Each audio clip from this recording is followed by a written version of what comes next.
बघा, 27 एक्स घन वजा 64 छेदस्थानी एक्स घन चे अवयव पाडा विस्तार सूत्रे प्रकरणाशी संबंधित प्रश्न सोडवायचा कसा सर. अशा पद्धतीच्या अनेक संभाव्य प्रश्नांचा सराव करायचा असेल लेकरांनो, खरंच तुम्ही कुठली स्पर्धा परीक्षा देत असाल अवश्य चॅनल सबस्क्राईब करा.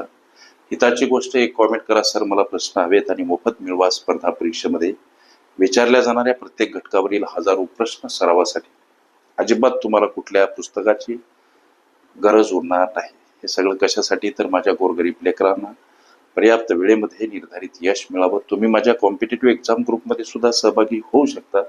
तिथं तुम्हाला दररोज असंख्य अनलिमिटेड प्रश्न, भरघोस प्रश्न नित्य अभ्यासता येतील. गणितासंबंधी मनामध्ये असलेल्या शंका कुशंका सुद्धा विचारता येतील. हा प्रश्न सोडवत असताना इथं या 27 एक्स घनला लेकरांनो आम्ही 3 एक्स आणि याचा घन अशा स्वरूपात मांडू शकतो. 3 एक्स आणि त्याचा घन अर्थात 3 चा घन एक्सचा सुद्धा घन, 3 चा घन 27 आणि एक्सचा घन एक्स घन. ओके, आता वजा चिन्ह पुढं 64 ला आम्ही कसं मांडू शकतो. इथं कंसामध्ये 4 छेदस्थानी एक्स हे जे पद आहे 64 छेदस्थानी एक्स घन, याला आम्ही कंसामध्ये 4 छेद एक्स लिहा आणि त्याचा घन करा. अर्थ काय, कंसामधल्या 4 चा घन आणि एक्सचाही घन. 4 चा घन 64 सर आणि एक्सचा घन एक्स घन. हे असं संक्षिप्त स्वरूप दिल्यामुळे होते काय, आम्हाला उत्तराप्रत बराबर पावलं उचलता येतात. आता पुढे चला, विस्तार सूत्रे या प्रकरणाची पुष्टी कशी. विस्तार सूत्रे या प्रकरणामध्ये ए चा घन वजा बी चा घन या प्रस्तुत सूत्राचा विस्तार हा पहिल्या कंसामध्ये ए वजा बी, दुसऱ्या कंसात ए वर्ग अधिक ए बी अधिक बी वर्ग याप्रमाणे होतो. हे सूत्र आहे आणि हे त्याचा विस्तार आहे. इमॅजिन करा की जर या सूत्रातील ए म्हणजे जर का 3 एक्स आहे, सूत्रातील बी म्हणजे जर का 4 छेद एक्स आहे, हे जर ए आहे आणि हे जर बी आहे, तर ए घन वजा बी घन असंच या सूत्रानुरूप काहीच स्वरूप या वळण गणिताला प्राप्त व्हायला लागलं. मग या प्रस्तुत सूत्राचा जसा विस्तार झाला तत्परायण याची मांडणी करा. 3 एक्स म्हणजे काय आहे, ए आहे. 4 छेद एक्स म्हणजे काय आहे, बी आहे.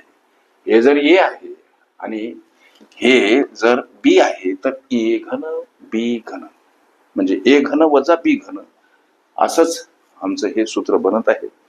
आता तुम्हाला कळत असेल तर पुढं बराबर पावलं उचलू. बघा कसा झाला या सूत्राचा विस्तार. पहिल्या कंसामध्ये ए वजा बी, दुसऱ्या कंसात ए वर्ग अधिक ए बी अधिक बी वर्ग हा विस्तार आहे या सूत्राचा. मग आता आमचा ए आहे 3 एक्स, पहिल्या कंसामध्ये मांडायचं 3 एक्स वजा ए वजा बी मांडायचं. ए म्हणजे 3 एक्स आहे, बी म्हणजे काय आहे 4 छेद एक्स आहे. 4 छेद एक्स मांडलं सर, ए वजा बी मांडून झाला. आता दुसरा कंस त्याच्यासोबत गुणिला असलेला ए वर्ग आमचा ए आहे 3 एक्स म्हणजे 3 एक्सचा वर्ग, याचा काय करा वर्ग करा. अधिक ए बी हे पद गुणिला स्वरूपात ए आहे 3 एक्स आणि बी आहे गुणिला स्वरूपात बी काय आहे 4 छेद एक्स आहे. हे पद गुणिला स्वरूपात आहे. पुढं अधिक बी वर्ग, बी काय आहे 4 छेद एक्स मात्र त्याचा वर्ग 4 छेद एक्स आणि त्याचा वर्ग हा कंस बंदिस्त. पुढे चला सर, 3 एक्स वजा 4 छेद एक्स हा कंस असाच. आता इथं बघा 3 एक्स वर्ग म्हणजे कंसामधल्या 3 चाही वर्ग एक्सचाही वर्ग, 3 चा वर्ग 9 सर, एक्सचा वर्ग एक्स वर्ग म्हणजे 9 एक्स वर्ग असं काहीच याचं विश्लेषण. आता अधिक लेकरांनो लक्ष द्या, पहिली गोष्ट एक्सला एक्स खलास होतात, हे दोन पद परस्परांना गुणले आहे. मग आता 3 चूक 12 उरले सर, इथं हा गुणाकार इथं करून टाका. कसे आले 12, एक्सला एक्स कटले, 3 गुणिला 4 12. पुढे चला आता अधिक स्वरूपात कंसामध्ये 4/x आणि त्याचा वर्ग आहे, याचा अर्थ 4चा वर्ग x वर्ग. मग आता 4चा वर्ग किती हो सर? 16. छेदस्थानी x वर्ग x वर्ग. लक्ष द्या, हे ते अवयव पडतात. लक्ष द्या, हे तुमच्या या पदावलीचे अवयव, हे या पदावलीचे अवयव.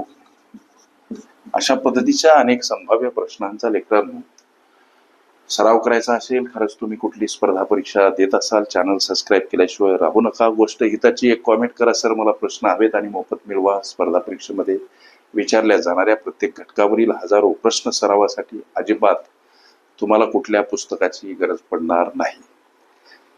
माझ्या कॉम्पिटिटिव्ह एक्झाम ग्रुपमध्ये सुद्धा सहभागी तुम्ही होऊ शकता. तिथे तुम्हाला असंख्य अनलिमिटेड प्रश्न नित्य अभ्यासता येतील. सोबत गणितासंबंधीच्या काही जटिल समस्या, शंका कुशंका बिनधास्तपणे विचारता येतील. ओके, विस्तार सूत्रे ही माझी प्लेलिस्ट अवश्य बघा. त्यामध्ये विविध स्पर्धकांनी विविध अंगांनी विचारलेल्या संभाव्य अशा असंख्य प्रश्नांचा सराव तुम्हाला करता येईल. ओके.